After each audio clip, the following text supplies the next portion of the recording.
You may dismiss The Drownsman as being a typical run-of-the-mill horror B-movie film that you kind of see on video on demand or straight in the DVD bargain bucket bin, but it's actually a little bit of a better movie than I think it has any right to be.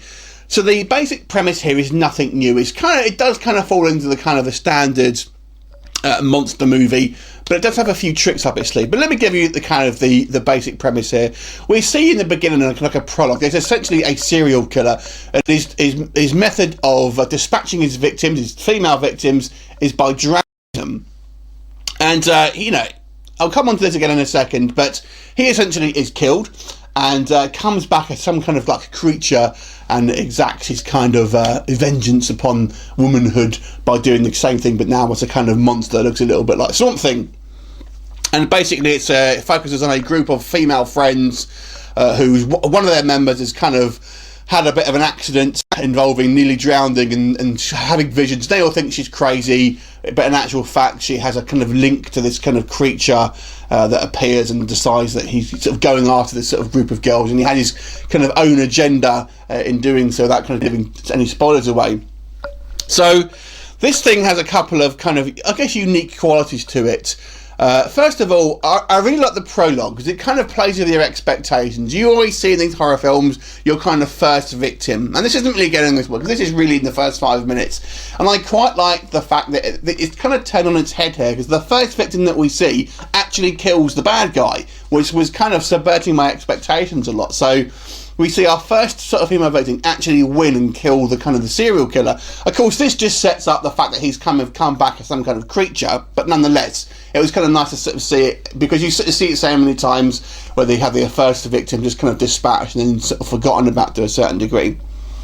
The other interesting thing with this film, it's a mainly female cast. I mean, pretty much all the way through. And then the killer is male, and there's a couple of kind of very sort of minor side characters who are male, but all of the main characters in this film are female. But it doesn't, they're not making a point of banging you over the head. They just happen to be female. I mean, like The Thing, for example, is pretty much all male cast. I think it is all male cast, but it's never really a point. And it's the same with this. They just happen to be a group of female friends here, which I thought, again, it changes the kind of the dynamic slightly. And you have this kind of group of friends, and some of them do seem like genuine friends. And I have to say, I thought this movie was pretty good in a lot of aspects. I thought the acting was very good. I thought the way it was shot was professionally made. There's not really any negative points about a technical side of things. I thought it looks like a good polished production. All of the acting, all of the editing, all the sound, the lighting, everything was all done to a decent enough standard that you're quite happy to watch this. If you were to pick this up and kind of chuck this on, you'd think it was a fairly well polished film.